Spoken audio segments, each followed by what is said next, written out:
Intinya adalah tadi bahwa KPU akan menetapkan tata cara pembentukan tim seleksi dengan metode rekrutmen tertutup yang asalnya terbuka.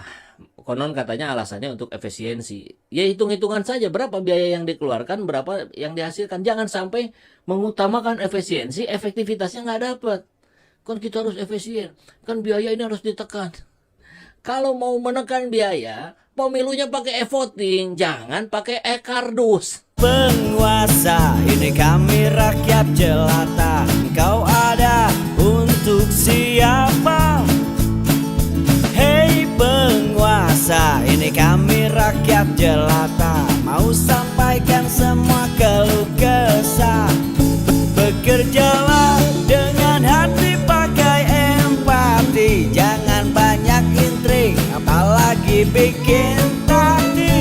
Bijaklah dalam membuat peraturan. Jangan sampai bikin aturan yang berat. Sebelah adillah pada kami. Kami tak bodoh, meski memang kami tak pandai. Tapi kami berjanji akan tetap mengkritik sesuai isi hati.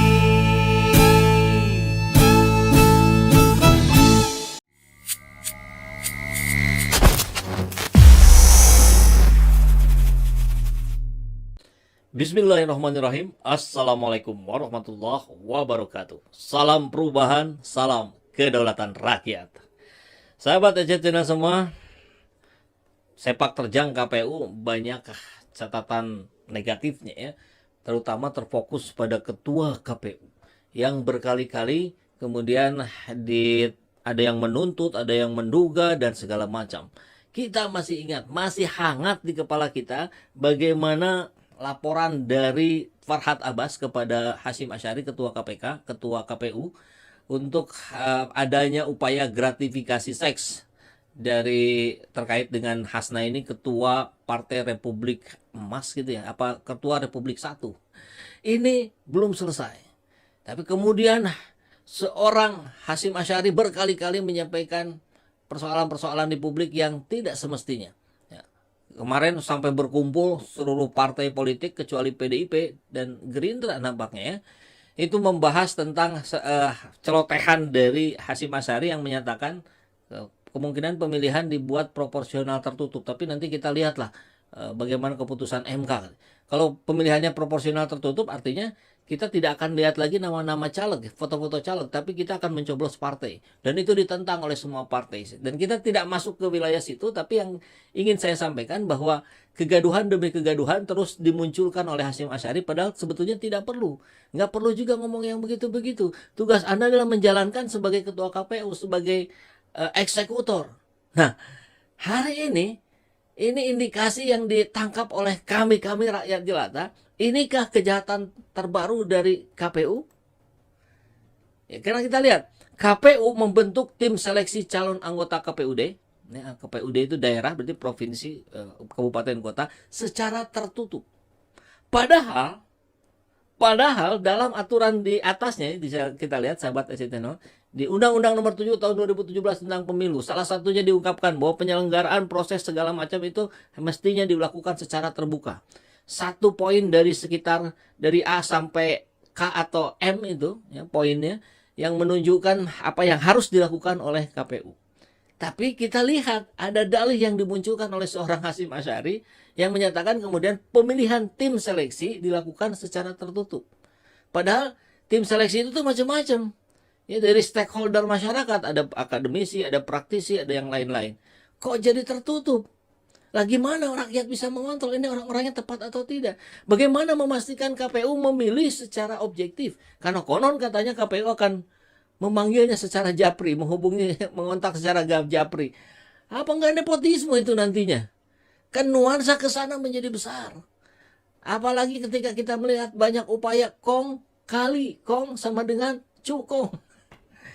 Ini repot kalau dugaannya benar bahwa ada cukong di belakang pemilu ini yang mencoba mengakali dari seluruh prosesnya. Tim seleksinya dipilih dari orang-orangnya yang bisa sepaham, kemudian nanti untuk memilih anggota KPU daerah sehingga bisa senada, bisa sepaham dengan yang mereka inginkan.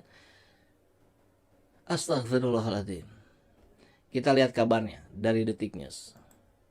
KPU RI bentuk tim seleksi calon anggota KPUD secara tertutup, katanya. Luar biasa ya. Nah, ini kabar kemarin Rabu 18 Januari ini.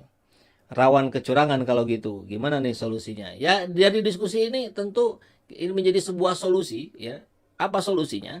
Kita akan terus desak KPU untuk melakukannya dengan lebih transparan.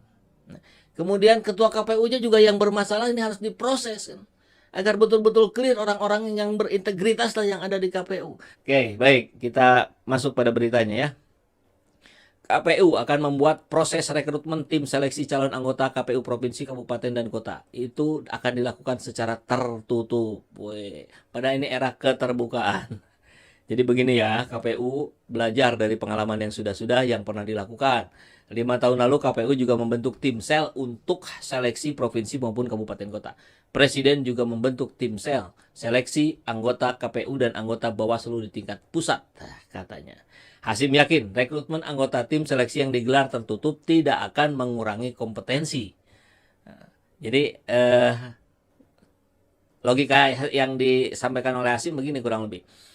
Kalaupun dilakukan tertutup, ini tidak akan mengurangi kualitas. Begitu maksudnya barangkali ya. Nah, tapi kan yang harusnya dijelaskan oleh Hasyim Asy'ari, apa kelebihannya kalau tertutup, apa kelebihannya kalau terbuka, apa kerugiannya kalau tertutup, apa kerugiannya kalau terbuka. Jadi clear, rakyat diberikan penjelasan dan sekaligus edukasi. Tim seleksi yang dipilih juga mencakup orang-orang yang dianggap tokoh masyarakat di daerahnya masing-masing dan punya pengetahuan yang memadai tentang kepemiluan. Orang-orang yang dianggap tokoh masyarakat, siapa yang menganggap tokohnya? Masyarakatnya? Tidak ada kalimatnya di situ. Yang dianggap tokoh masyarakat. Oleh siapa? Oleh Hasyim Asy'ari. CS berarti. Kalau begitu subjektif dong. Nggak objektif ini. Waduh, kacau ini. Nanti kami rekrut sesuai dengan kompetensi yang diperlukan oleh KPU untuk menjadi tim sel. Beliau termasuk orang yang dianggap tokoh masyarakat di daerahnya masing-masing. Punya pengetahuan yang memadai tentang kepemiluan dan tentu saja tim sel ini memahami situasi lokal, karakter masyarakat. Luar biasa, ini dibutuhkan orang yang betul-betul berkualitas. Tapi pemimpinnya saja bermasalah dengan integritas. Hasyim Asy'ari. Gitu ya. Harusnya dipercepat, diputuskan. Betul nggak itu ada gratifikasi seks? Karena kalau tidak betul, harus segera dipulihkan. Kalau betul, harus segera dipecat. Ganti dengan yang jauh lebih baik. Nah, sehingga dengan begitu, tim sel yang dibentuk KPU nanti dapat memahami betul calon-calon yang dinilai punya potensi menjadi anggota KPU provinsi.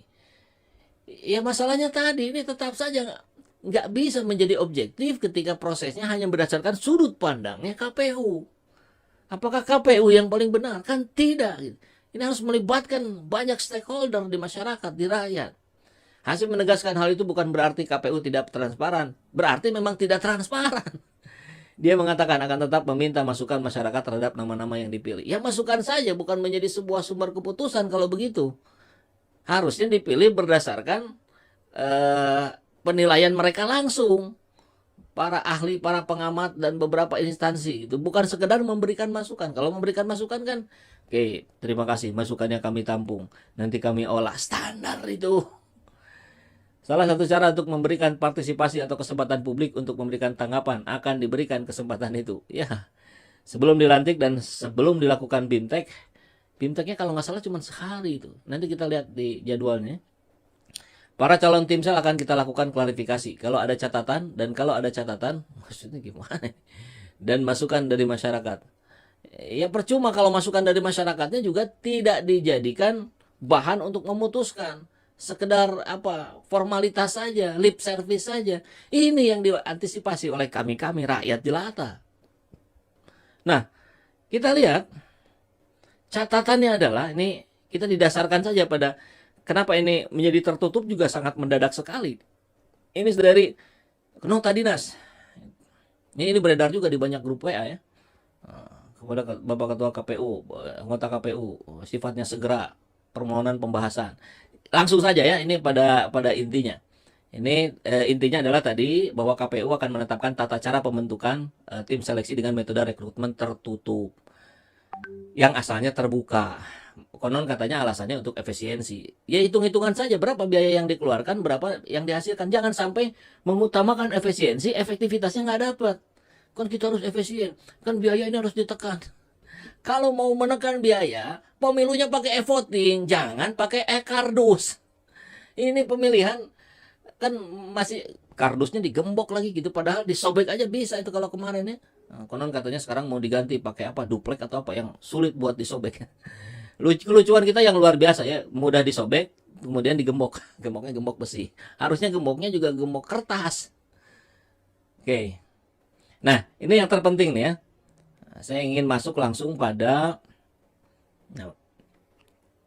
poin nomor 6 di mana ini ya? Sebentar. Nah, nama-nama calon anggota tim seleksi calon KPU Provinsi Gelombang 1 harus sudah masuk paling lambat tanggal 15 Januari 2023. Ini diterbitkan tanggal berapa? 13 Januari. Hanya selang 2 hari. Mereka harus segera mengumpulkan tim seleksi. Kenapa nggak 2 minggu? Atau harusnya 2 bulan? Ya kalau cara-caranya tertutup, saya kira jangankan 2 hari, 2 jam pun bisa. Orang-orangnya sudah terkumpul, sudah terdeteksi, tinggal dipanggil, dikumpulkan, teken kontrak, jadi tim seleksi. Ini kan kacau ini. Nggak masuk akal ini. Jadi sehingga wajar kalau saya ke rakyat jelata menduga di sini pun ada kong kali kong, di sini pun ada cukong. Karena kong kali kong sama dengan cukong tadi di judulnya. Ya mohon penjelasannya KPU, jangan sampai kemudian kepercayaan rakyat terhadap KPU semakin menurun. Bahkan sekarang pun sudah berada di titik nadir. Masa mau terus ke bawah? Ini sudah paling bawah ini. Ya, jadi Anda harus memberikan penjelasan. Ini poin penting, ini disampaikan oleh kawan saya juga. Ya. Bahwa poin penting dari proses ini adalah, pertama, nota dinas, barusan sudah kita bahas ya, kita ulangi, pertegas. Nota dinas dikeluarkan tanggal 13 Januari 2023, sementara KPU harus menetapkan nama-nama calon. Terkesan Sekjen memaksakan KPU melakukan rekrutmen tim seleksi secara tertutup karena waktunya hanya 2 hari untuk 16 provinsi. Yang habis masa jabatannya ya. Habis masa jabatannya itu sekitar bulan Juni lah. Bulan Juni itu maka di 5 bulan sebelumnya harus sudah dipersiapkan. Nah, kemudian nama-namanya dikumpulkan dari bulan ini, bulan Januari. Kurang lebih begitulah kronologisnya. Nah, ya, catatan yang kedua yang penting nih. Pada pasal 27 angka 2 Undang-Undang nomor 7 tahun 2017, sebagaimana telah diubah dengan Perpu nomor 1 tahun 2022, disebutkan bahwa tim seleksi berjumlah 5 orang berdasarkan dari unsur akademisi, profesional, dan tokoh masyarakat yang memiliki integritas. Jika seleksi ini dilakukan tertutup, maka unsur-unsur tersebut yang memenuhi syarat tidak bisa dikontrol oleh masyarakat. Siapa yang bisa mereka akses? Yang mereka kenal. Kalau yang berbeda pandangannya, pasti tidak akan diajak, pasti tidak akan ditelepon, pasti tidak akan di WA. Kan mudah saja, ini logika yang mudah gitu bagi rakyat. Nah ini janganlah dibodoh-bodohi lagi rakyat kita ini. Repot kalau begini terus ya. Oh, ampun. Sekelas ketua KPU aja pelangap-pelongo. Biasanya kalau udah begini, Allah menyuruh malaikat buat menutup usianya. Waduh, ngeri kali ini. Ya, sahabat aja channel semua, kita akan lanjutkan diskusi kita di kolom komentar ya. Tentu untuk menjadi sebuah wacana publik, ini harus terus digaungkan karena kitalah yang memegang kedaulatan rakyat. Kedaulatan ada di tangan rakyat. Maka kita berhak berbicara, maka kita berhak beropini, maka kita berhak mendesak pemerintah. Apalagi ini sebuah anjuran kebaikan ya. Berbuatlah adil, jangan berat sebelah. Berikan kebijakan yang sesuai dengan isi hati dan pikiran rakyat jelata. Assalamualaikum warahmatullahi wabarakatuh. Salam perubahan, salam kedaulatan rakyat. Adillah pada kami tak bodoh. Meski memang kami tak pandai, tapi kami berjanji akan tetap mengkritik sesuai isi